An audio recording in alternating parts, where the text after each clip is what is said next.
We're on record, so what you say now may be held against you. We're going to talk about pivoting, and we're going to have some fun with it. Don't take it too serious. John Lowe is going to go first, and John's is going to introduce pivoting in its various forms. And from what I can see now, the wrong slide's coming up next, so yes, maybe I'll be going first. I don't know. No, you're good. I moved. So let's see. I may be going first here, so we're rather than try to change the slides around, we'll just keep trucking. All right. Well, John's an HR guy, so he calls pivoting and career change by all the polite terms, downsizing, all that. I call it, what do you do when you kick to the curb? Because no matter how you look at it, you're on the curb. Whether you choose it, somebody else chose it for you, or this pandemic chose it for you. So I want to talk just a little bit and give some of my experiences with the idea. I want you to think about this. And if we get a chance, or if you want to interrupt, talk about some of your experiences on what goes on in somebody's head. And we're back to John Lowe, so that's great. No. John, you're over. So they got the sequence wrong, so just keep going one more, please. All right, we'll go one more and see who's up. And we'll come back to this. John's up. Okay. Okay. Somehow we got something out of sequence. We got the sequence wrong a little bit, but anyway, I wanted to just spend a little time, and this is not going to be an in-depth nothing. And in fact, I was thinking, if need be, I can put the document I use as the basis for this. I can put up on the IRG Facebook page and the virtual chapter, so you can access it. But I just wanted to walk people. I have never worked as a professional career coach. That's my choice because I don't have the patience for it. But I get a lot. I have over the years, and many of you have too. You had friends would contact you and say, "Look, John, Bill over here or Jenny over here, she's stuck and things are getting desperate, and could you spend a little time with her and maybe help her get unstuck?" And of course, that gets into a whole set of discussions about, have they ever really stopped to think about what it is they want to do next? Because at different stages of your career, obviously, for most of my corporate career, my intention, if I was forced into a career change, was merely to move from one corporate career job to another, move across the street into another company in Manhattan or something like that. Once you become at a certain stage of life, and maybe you want to build up more equity, or maybe you got no choice because of ageism, where those choices are not going to be offered to you so readily. Which, back to what Bill was saying, John was saying, you may be obliged to get involved with a family business or buy into a family business. So I just wanted to walk you through a few things. I've got a lot of friends of mine who have decided to follow a new vocation. You could call it midlife crisis or whatever, but once the events happen where they lose their comfortable corporate life, depending on their circumstances, they may say, you know what, I never really enjoyed doing this. I'd rather go and run a charity or something. So I've got a number of friends who went off in different directions. I've got friends who decided to set off on a new career in a different field. I've got 2 or 3 friends, I can give you examples, that went off to work for non-profits. One particular friend of mine that I know well, he extended his career working for the Catholic medical missions. He got paid a decent salary. He flew around the world, and he, being a devout Catholic, he was able to do good, make a living, extend his career while using his skills and doing good. So that for him was very satisfying. I've got another friend of mine who unfortunately ended up working for the Clinton Foundation, but we're still friends. So these are kind of options that don't immediately occur, and I think any of us can probably help some of our colleagues by saying, have you thought about these kind of things, and maybe help them through some of the issues involved. Many people, I'm always surprised, for these corporate executives, it never occurs to them to buy a franchise. I mean, I've got friends of mine who are essentially brokers, business brokers, who will sell you a franchise. Or you can buy a franchise directly. And you know, there's pros and cons of franchise. Most of us think that we should start up a business. And if you lay out the alternatives, you know, you may not be super rich with a franchise, but if you follow their game plan, you're pretty assured of success. If you agree to comply and do what they ask you to do, and you follow their model, in all probability, you're going to be a success. On the other hand, if you set out to start up a business, you know as well as I do that most startups fail. And that's the sad truth of it. So the people going into that have to go into that with their eyes open, and they have to have the adequate resources. I've got a few friends of mine who are, you know, are well qualified, and they've actually gone in and started new careers in academia. You know, they get paid a decent amount of money, but they also get the satisfaction of helping to groom the next generations and share their knowledge. So there's a lot of satisfaction in doing academia. I'm going to stop there for a second. Anybody got any comments on that, or are you going to have personal experiences with what I just mentioned so far? No? Okay.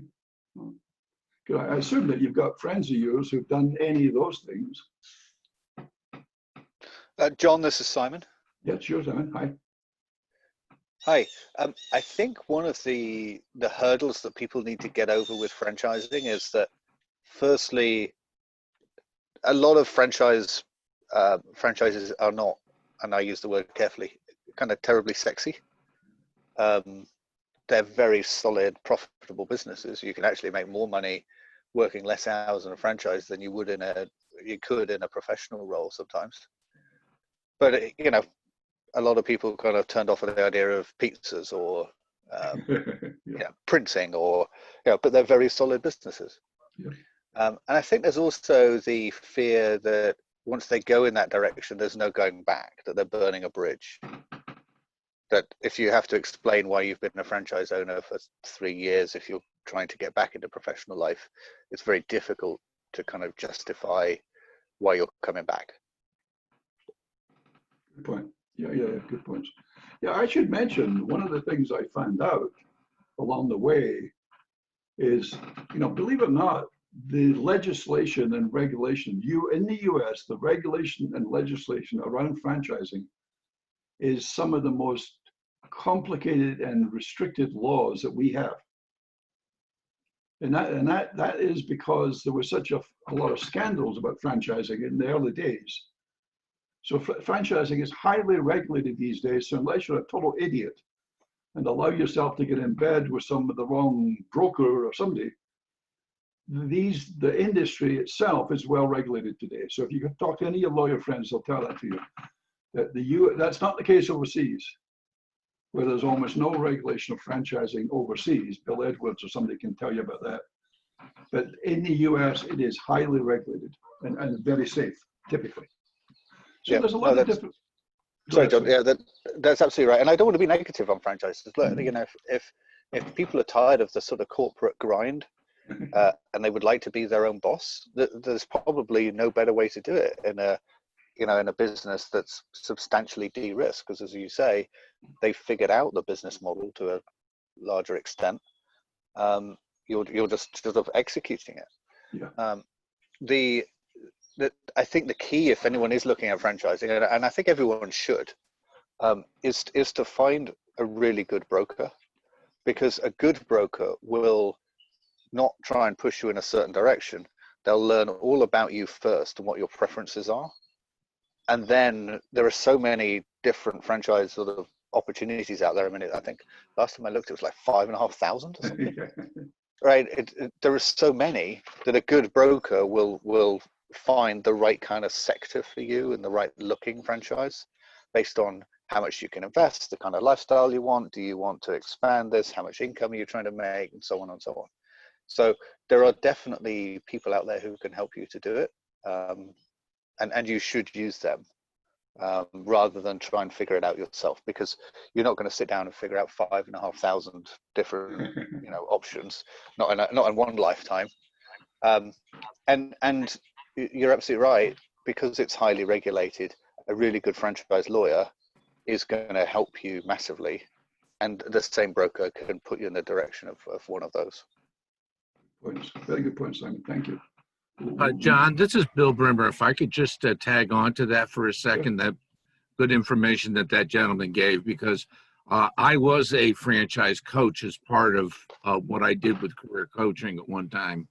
And the first statement that he had made about picking businesses that are less sexy, that is absolutely right on. Most people, I mean, especially these days, think about it, what we've all gone through, they need to get their hair cut. But, when people think of hair salons, barbershops, they don't see that as glamorous. They sometimes go for things that are not, or they want to become restaurant owners and they don't know how to cook, but they like to talk to people. And a good, the one that I had worked with and I would highly recommend is called FranNet. Those people are legitimate coaches, and they aren't even really brokers, they're coaches, and they will put you through a lot of testing, and there is a long time that you go through to make sure that you have the resolve to do it, because you have to make sure that you're committed. It's just too hard. But it is, something at a certain time, and if you follow, like you had said, John, if you follow the game plan, you will be successful. It is a lot of hard work. Yeah, it is a lot of work. Yeah, thanks for the opportunity to comment. No, you're very welcome. Yeah, my wife owned a couple of 7-Eleven franchises and has brought me on board in all those discussions and pros and cons and stuff, Anyway, but another thing that people need to think about, and those of you who've done some of this career coaching, either formally or informally, is there's different ways. You might seek to stay within your career field. I spent my career as a corporate HR executive, but there is a lot of different ways that I can be an HR executive in a lot of different ways. So I can seek out interim executive roles. So once I start to encounter ageism, I've kind of reached the ceiling. What I found in my case was that while I would not easily be considered for a corporate career job, they were more than happy to hire me as a project guy to solve a problem. And I have done a number of interim executive roles in the international arena. And the last one I did was a 3.5-year assignment, which in today's world is a corporate career. Most corporate positions don't even last that long. So the company would never have considered me for a permanent role with the company. I was much too old and didn't fit their profile, didn't fit into their succession planning, but they were happy to hire me as a hired gun, pay me very well, and use me to go fix problems for them. So I encourage people to keep that in mind. You can buy a franchise in your own field. When I gave up the corporate world, I looked at a couple of recruiting franchises. I decided it was kind of not my thing, kind of boring, because, you had to get the volume of, clerical recruiting was not my field. But I did look into a number of them and costed them out and talked to people who were doing that. One of them, we had a good discussion about a month ago from Per Ostrom, who's a colleague of ours, who is a fractional CMO. And he gave us a good explanation as to the pros and cons of being fractional. And this is a growing field these days for smaller to mid-sized businesses. I don't know, John, if you and your exposure with family businesses, are you using more fractional CXOs these days? So some of the people in our network come in as fractional, most notably CMOs or HR folks definitely do. And one thing I didn't see on your list was paid corporate directorships. Does anybody have any experience there? And that would be something we might talk about. Yep, yeah, I'd be happy to talk about it. I have it in the document. I don't think I covered it here because it takes it into its own field. But there's two aspects to that. John, you know this better than I do. There is both the corporate directorships, which are nowadays heavily weighted on compliance and legal and issues. And frankly, for me, is the more boring side of being a director. But I have been quite successfully, and I still continue to do some work as an advisory board member for international organizations. And I encourage people to look into that. There's you're never going to become a corporate director in a German firm unless you're a German resident, German national, and speak fluent German. But if that German company is going through some tough problems and trying to break into a market or expand into a new field, they will hire people to their advisory board who are non-Germans, but who have those specific experiences. I have a couple of friends of mine who don't really speak very good German, but they've served for 2 years now on the advisory boards of German private equity firms. So keep, to John's point, keep that as an open mind. Just a little run through that. So if you got fractional, you can set up an independent consulting firm, which is what I did. If anybody wants to know about it, I can take you through the pros and the cons and the hierarchies and what I think it takes. Let me see if I can, and then you can become sometimes you can shortcut this and just become a partner in an existing firm or an existing consulting business. And a lot of that's going to do with the chemistry. And in some cases, I was coming out of very political corporate roles. And I saw that going in with some of the existing firms, I was kind of just trading out one hell for another hell. Because you've still got to make your money, you've got to make your targets, you've got to, so. And then the other thing is to become a freelancer or an independent consultant. Can you keep going, John, if you would? Can you change it or can I? Okay, very quick. I'm not going to spend a lot of time on this, but happy to talk to anybody in more detail if they want. Typically it takes about 2 years to rebuild your income. You may never get your income up to the level you were when you were in a corporate job with fancy benefits and long-term bonuses and stock options, you name it. But if you know and you're realistic as to what you need to sustain your family, then you can do the calculation and work out what rate do you have to charge, what fees do you have to charge, how many of these assignments do you have to get, and at what point in the curve will you be able to get to a sustainable level that's adequate for your needs. I mean, typically, because there's a lot of wasted time spinning wheels, it takes at least a year. And in many cases, I tell people, if you don't have the income and the resources to last 2 years, this may not be for you. But that's just very arbitrary. And what people don't realize too is that during this time when I'm still building the business, getting clients, I have to spend money to get clients. So I'm actually spending more money than I have income coming in.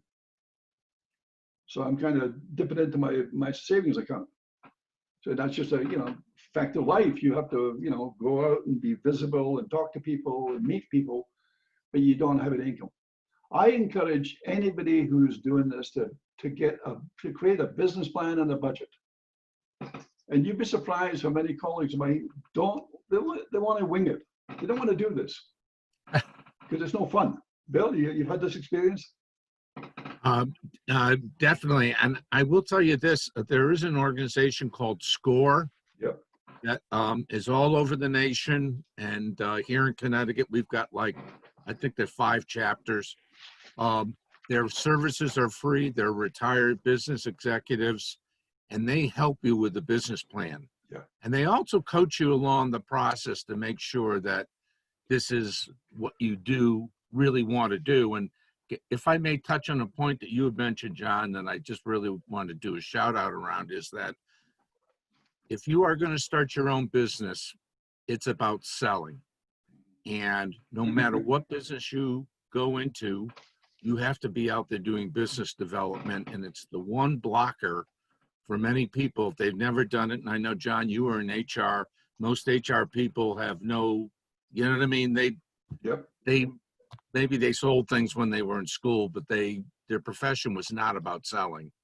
And unless you're willing to commit to doing that all the time, having your own business may not be, consulting business or franchise, the right thing for you. I had a good, Bill, likewise, I had a good coach who was a friend of mine. And he would challenge me. I'd visit him in his office, and he would challenge me to get on the phone and ask somebody for the business. So instead of futzing around and whatever, and presenting who you are, at the end, will you ask him for the business? And until I learned how to do that, he wouldn't quit. Because if you don't ask for the business, you're not going to get it. Anyway, so I learned my lesson the way back, because I was going to get into business with a guy and invest in the business, and we were going to go out and get a bank loan. It's back in those days when you went and got bank loans for businesses, and for the life of me, he would not create a business plan. And as I kept creating the business plan, the more and more I realized that he was smoking something strange, and this was going to be a disaster, and I was not going to put the family money into it. That's a good discipline, is to do a business plan as if you were going to borrow the money. But I love that you, thank you, Bill, about the Absolutely. score. So quick, John, can you go one more, please? And I'll wrap up. There we go. So to your point, yeah, this is we had a great presentation about a year ago from a colleague of ours who is on the board practice for a European search firm. And he gave a good discussion with the IRG folks. And he just basically, most people didn't quite get it. I had to go back and clarify for some people. But he basically, what I just said earlier, is a summary of what he said. You don't have much chance of getting onto the corporate board of a British company, Austrian company, a German company, whatever. But he was getting a lot of requests for advisory roles, either to be with private equity, because they wanted to break into the Asia Pacific market or something. And if you're an expert in Asia Pacific, then maybe they want to talk to you. The other thing is, in a lot of these companies who are grown from being kind of small to mid-size, say a Polish company, they're trying to work out how could they break into the US market. And if you've got experience in doing that, they may be willing to talk to you, want to talk to you, and put you on their advisory board. I've some friends that this is overlooked, but I collaborated with some major, I'm talking about 300,000 member organizations. And as I got to know the people who were involved in it, and this particular organization had a budget, they had a budget for about $100 million, an annual budget. So not a shabby enterprise, as you can well imagine. And I learned that there's a whole hierarchy of people who run organizations. So you're running a relatively smaller organization, and the next thing is you get an offer to go become the executive director of the Association of, I don't know, plastic surgeons. And they've got a big budget. And you get to run conferences and so on, so membership services. So there's a whole area there of membership organizations, foundations, charities, and religious organizations who will look for people with experience. As I say, you may not get all the goodies that you are getting in the corporate world, but you can certainly extend your career. Wrapping up quickly, I've got a few friends of mine who extended their career quite successfully by getting jobs with the federal government, getting a job in the state government, on the county government and regional boards, or even I had one person I know who became a city manager. And he was a city manager for the next 3 to 5 years. Had a good time. He was well respected within the city. He adequately paid his expenses and stuff, and he extended both his career and his fun. You can have business and career coaching, Bill, to your point. So do you have a prior experience with coaching? And you should check out the credentials and qualifications that typically people are looking for these days. John, I think that probably wrap. Go ahead, next page, please. Yeah, so I will post a copy of some of this stuff on the Facebook page. And if you want a direct copy, it's not a well laid out, it was just some rambling thoughts that I gathered when I was trying to help some friends. But if you want a copy of it, you're very welcome. So just email me and I'll send it back to you with pleasure. Thanks a lot. Any questions, anybody, before I turn over to John? Hamerlinck. Yeah, I'm listening. I was waiting to see if there's any questions. Yeah, me too. Thank you, buddy. All right. Let's move on. I'm sorry. Go ahead. I'm jumping in as Bill Brimmer again. I Good. feel like I'm Go ahead, Bill. dominating here. Yeah. The only thing I wanted to add, if I may, and this just may be a tip, is that if you are looking to do paid board work, one of the best avenues to do that is to volunteer for non-paying board work. Good. So if you volunteer within your field of work, or maybe it's a nonprofit anyways, it's a way to get yourself out there where people understand your value and may think of you for different boards. So just a little tip anyway. Good point. Yeah, because one of the first questions that people are going to ask you is, have you been on a board? Do you know how boards work, how they function? Do you know what Robert's rules of order mean, et cetera, et cetera? So Bill, to your point, clearly if I was trying to help somebody get on a certain advisory board, I'm interested in somebody who knows how boards work, clearly. And it's a whole networking thing as well. Yeah. And people see you and they see that you're giving your most valuable asset, which is time, for nothing. Maybe if there's something that will pay, it may come your way.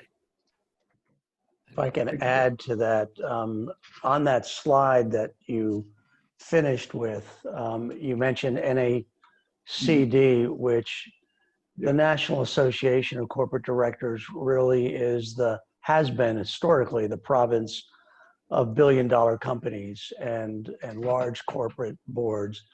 There's another organization that anybody here listening might be interested in knowing about, called the Private Directors Association. Started in Chicago, has branches in Boston, and is now standing one up in the Tampa Bay area. It is a similar organization to NACD, but focuses on private companies and generally those with fewer than $1 billion in sales. So I just throw that out there for you to check out if you have an interest. Good point. Okay. Yeah, one of our colleagues in IRG, Mike Lorelli, is very active in NACD. So if anybody ever needs to have an informal contact with Mike, let me be happy to introduce you. But thanks a lot, John. That's very good. John Lowe, I want to thank you a lot. We're going to move on to the next session. There'll be plenty of time for more questions because hopefully I'm going to generate some more questions. We just touched the tip of the iceberg with John Lowe's knowledge in this space. It was very informative. If you have any questions, reach out to John. He certainly has a network and a lot of contacts related to this. For those that are visitors or those IERG members that don't know, IERG has their own board initiative where you can sign up and put in your profile and be available for boards. So for IRG members, I encourage you to look into that on IRG online. If you can't find it, let me know. We'll help get you there one way or another. I'm going to talk a little bit about real pivoting, not just moving your career to one business or another business, but what happens when you really got to change. And we'll see if we can generate some conversation around that. I call it the emotions that drive success or failure, the good, the bad, the ugly. This is just a handful of those emotions. There's more. Your pride, your ego, you know, if you've been kicked to the curb, like I like to say, you're angry.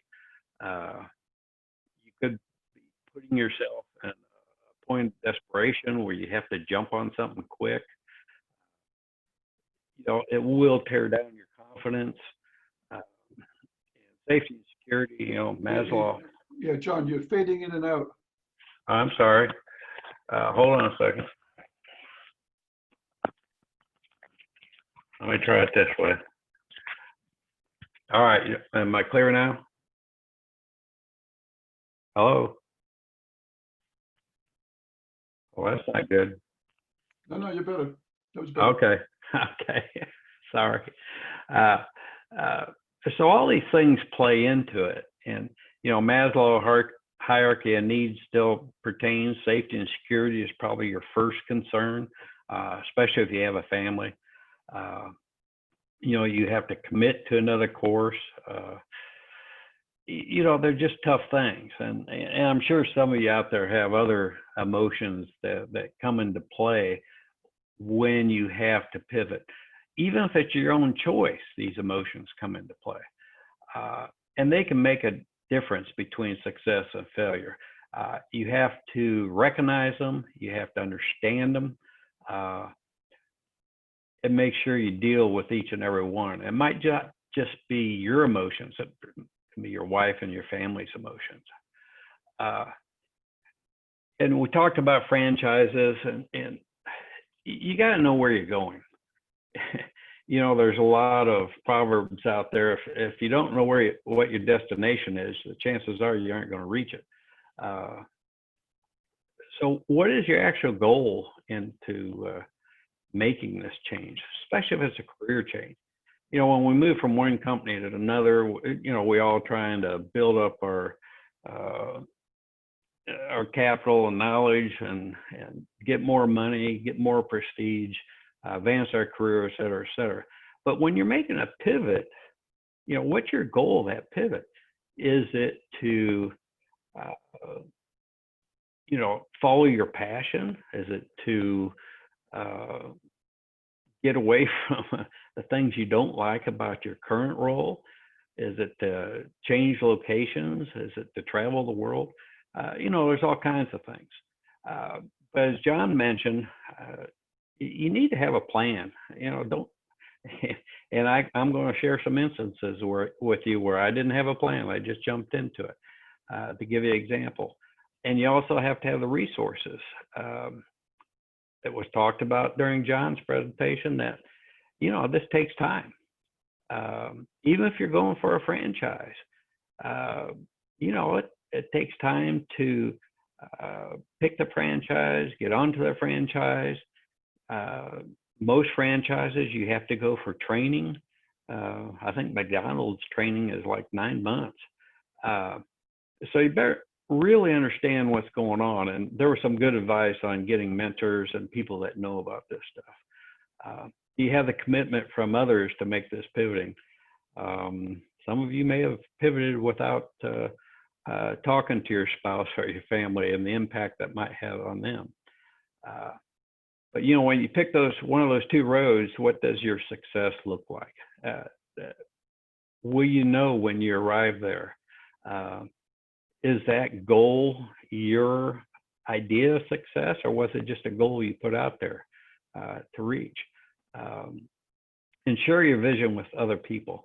One thing I've been bad about in my pivoting is I didn't really share with other people. I just made a decision and boldly went forward where most people wouldn't dare to go.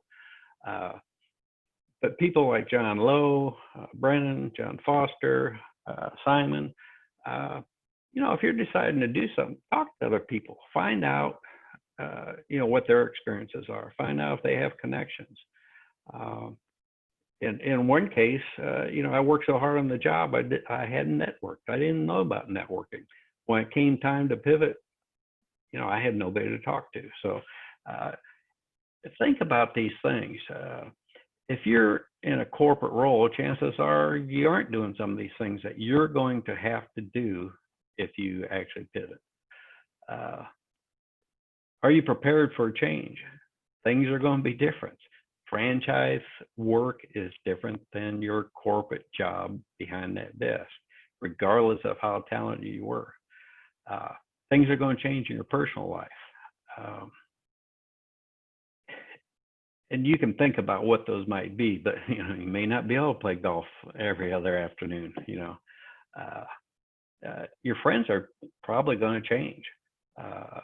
People that were your friends based on the corporation you were in before probably won't be your friends. Now you'll have true friends, of course. So but chances are your finances are going to change if you pivot. John talked a little bit about this. You probably aren't going to go from that 7-figure salary or whatever it was and move on to the same salary. That's going to take time to build back to it if that's your goal. Think about these things is what I'm telling you. Chances are if you're pivoting, you're going to have to get out of that comfort zone. Regardless of your climb on the corporate ladder, doing something else is going to be uncomfortable. Success or failure is based on your commitment to do it, your focus on doing it, your patience. You got to be singular in purpose. One of the things that I hear is wanting to do several different things at once. Or you have one foot in your previous occupation, one foot in the new one. You want to start this franchise, but you still want to do interim executive roles. My advice is you probably won't be successful. You have to focus on one thing. The other thing that happens is 6 months into this, you maybe start looking back and saying, well, what if I just changed jobs? What if I just changed locations? Again, I caution you, you won't be successful unless you're singular in purpose and you strive to go forward. The emotions are big things. I can tell you, I was a general manager, a VP and general manager for direct mail sampling for Cox Target Media. And if you remember the anthrax scare, once people started to get concerned about powder in the envelopes, the direct mail sampling business died overnight. Johnson & Johnson, Lever, Clorox, none of them wanted to put samples in envelopes to send out. I thought it was safe. I mean, I had a big manufacturing facility, 400 some people at that facility. We had a sales team, we had a targeting team. I suddenly found out that direct mail also was going down the tubes because of the same reason. So basically, I found myself in the wrong place at the wrong time with too high of a salary. What happened is, I had plenty of resources and I had time to look and I considered this, considered that. What I refused to do was to go back and work for my same employer. And that was pride, that was ego. Even when I was asked to do it, I turned it down. In reality, I would have been very successful. I would have been back in my old career. So the emotions got in the way and I chose to do something completely different. if you want to know what it is, and I'll lecture you on why not to do it, I went into financial services to build my own wealth management practice. And to some extent, I was successful. I was in it 7 years, built a $50 million book of business. But in 2008, when things went sour, I was in the wrong position at the wrong time again. So I had to pivot again. I didn't have to, but the opportunity was put in front of me, and times are tough now. So I went from managing a manufacturing plant and a direct sampling business with sales and marketing to running my own financial practices and building my own practice. Sales skills, we talked about that. I had to have sales skills. I had to develop my own business. And literally, I didn't know much about financial services when I started, other than my own investments. Now, next pivot. Okay, a friend of mine says, he actually had been my client, says, I want you to send me a resume. I'm starting a team that's going to work on improving the economic stability of Iraq. Now, that sounds kind of weird when you think about it. I sent him my resume. I got a call to interview at the Pentagon. 10 days later, they wanted me to be in Iraq. Well, I won't go through all the circumstances, but I jumped on the opportunity. So the first pivot basically didn't get me where I wanted to go because I wasn't suited to be a wealth manager. I wasn't suited. I had too much empathy for people. I couldn't charge them 3.5% when they were making 1%. And based on this friend's recommendation in the visit to the Pentagon, I went over to Iraq. I took a leave of absence, went to Iraq. Well, 6 years later, I was a government employee, GS-15, analyst for economic development in Iraq and Afghanistan, outside the wire in conflict areas. Great career, actually. I enjoyed it very much. It was fascinating to help people out.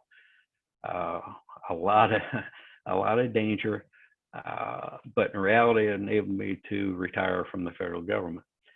Had to pivot again. Well, this time with my knowledge of overseas, I started an equipment trading business where people in Iraq and Afghanistan that couldn't get contacts on the outside would come to us to get cranes, to get pipe layers, to get welding equipment, this sort of thing. Again, you never know what's going to happen. We were getting very successful, and my partner, who I very much depended on for logistics, passed away unexpectedly.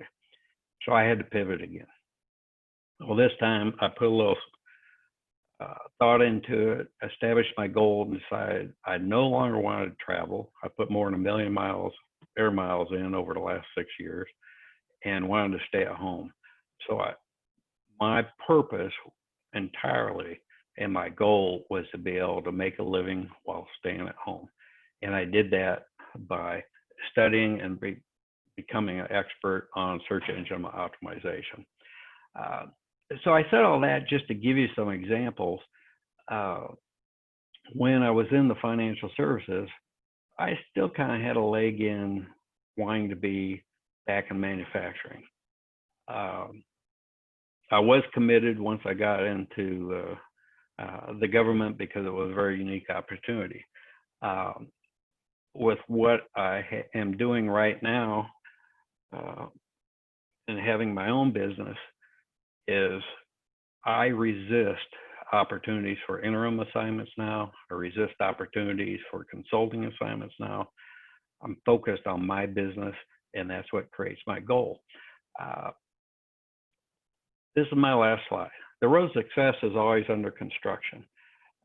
We're pivoting as I speak with the gentleman who's a former Marine and partner of mine on adding sales training to what I'm currently doing, because a lot of companies have a small marketing, a small sales staff, and the CEO of the company or the owner of the company doesn't have time to make sure they're getting leads. He doesn't have time to make sure their salesmen are successful.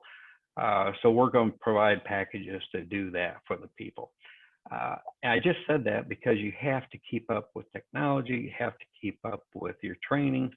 You have to keep up mentally. I recommended these books. So Good They Can't Ignore You by Cal Newport. The Compound Effect, if you've never read it, it's a great book. And a couple of books by Ryan Holiday. If you've never read a Ryan Holiday book, you should. I get these things on Audible.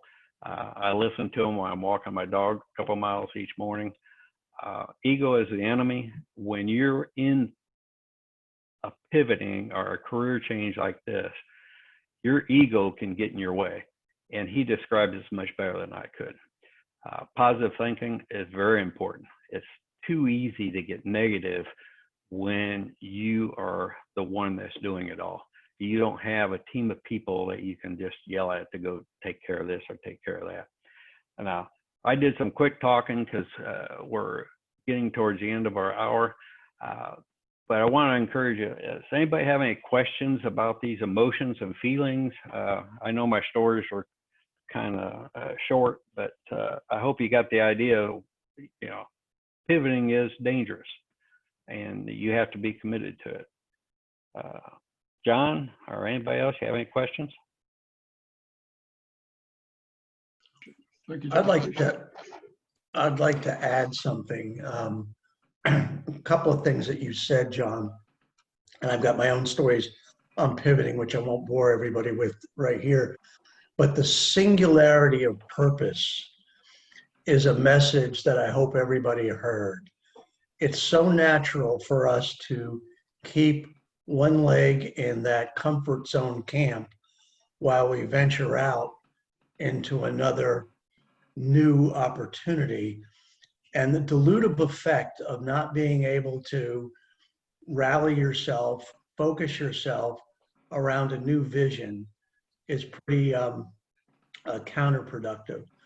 And so I just wanted to echo and reinforce your comment there. And I would also say, for those of you who don't do strategic planning as a natural byproduct of the work that you do, vision, mission, and understanding the why behind the choices that you're looking at is pretty important. And there's I find a very worthwhile book called The 12-Week Year by Brian Moran. Well worth the read. It's so much so that after a career in doing this stuff, I actually signed up for the program. And now I am in the middle of my first 12-week segment, which is different than just breaking down a year into 4 quarters. And so I'll leave it to you to pick up the book, check it out, and make that determination for yourself. And then I'll shut up. Thanks, John. Thanks, I John. appreciate it. Anyone else want to add on or give us an experience? Let me just mention very, very quickly to reinforce what John just said. I came up from industrial relations in HR. And I went through industrial relations, union negotiations, eventually, plant personnel manager, regional manager for Latin America, blah, blah, blah. So I had, and it's almost like everything and I was a comp director for 5 years and things like that. So almost everything that you could do in human resources, I did. And then in the last 2 or 3 roles, I was the VP of HR, the HR leader. And I'm taking, as you say, strategic decisions, and I'm starting up companies from scratch and doing all this kind of thing. Then when I went off, so when I went off consulting, I was willing to do anything in HR, as long as you were willing to pay me. And to your point, John, I clearly was not gaining much traction. People weren't quite sure what it was I was trying to do.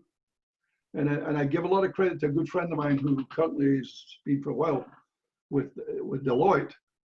And he is a he was a good enough friend to call me into question and send me back some of my marketing materials and say, John, you're all over the place. I don't know what you're selling, and I don't think anybody else does either. Work out what it is you want, have the courage of it. So I have always had a passion for international. I've started up companies in more than 40 countries. So I became Mr. International. You probably have good HR people who could do all sorts of good things for you. What you may not have is somebody who could parachute into Australia, fire the general manager, the managing director, and replace him. So I became a corporate international troubleshooter. And I still occasionally do things, but I extended my career by 15 years. And I'm still good friends with with Pete, my friend, and I still thank him. Every time we do Christmas cards and things, I always say, I still remember, and I owe my success to you. So to reinforce what you're saying, John, I had to learn to have the courage of being narrow focused. I hope that resonates with some of you. Yeah, I think I lost my screen share, and I don't want to fumble around here. I'm going to share one quick story with you, and I challenge you to find anybody that made a quicker pivot in their career. All right, and I'll make it as short as I can. I enlisted in the Marine Corps when I was 18, 1967, Vietnam War, draft, lottery. You know, very patriotic. That's what I was going to do. Go in for 2 years and get the GI Bill to help pay for my college. When I was in line to sign the enlistment papers, a gentleman in front of me was arguing with the staff sergeant about he wanted to go to Vietnam and kill gooks. Pardon the expression, but that's what we used then. And the sergeant told him, well, you have a 4-year aviation guarantee, which means you'll go to aviation school first, and you may or may not go to Vietnam. And the kid in front of me, he didn't want that. He says, I want to go kill gooks. How can I make sure that I kill gooks? And he said, well, the only way, if you wanted to kill gooks, you should have signed up for 2 years. So I'm behind this guy, and I'm thinking about this. And the staff sergeant told him, you know, the kid insisted he wanted it. 2-year enlistment.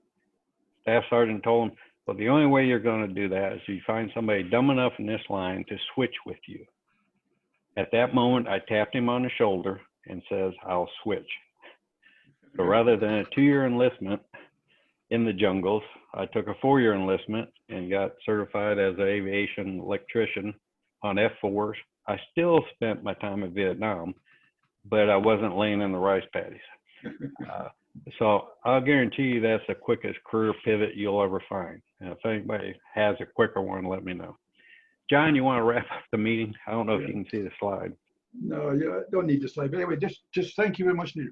As you know, John and I did a lot of all over the place last year, and eventually this year, and I've said it out to you guys a couple of times, we have zeroed in on 2 or 3 main themes about how to do business, how to do executives in transition and pivoting, and also to do IERG members can do self-introductions to tell their colleagues what it is they're doing and how can we help them. So those are our 3 themes. So we're going to take a break. Oh, something happened. We're going to take a break next month. We're going to take a break. We're going to have Jake van der Zanden. I need to get them to correct that for me. He's a colleague of mine and a friend of mine with McDermott and Bull in Irvine, California.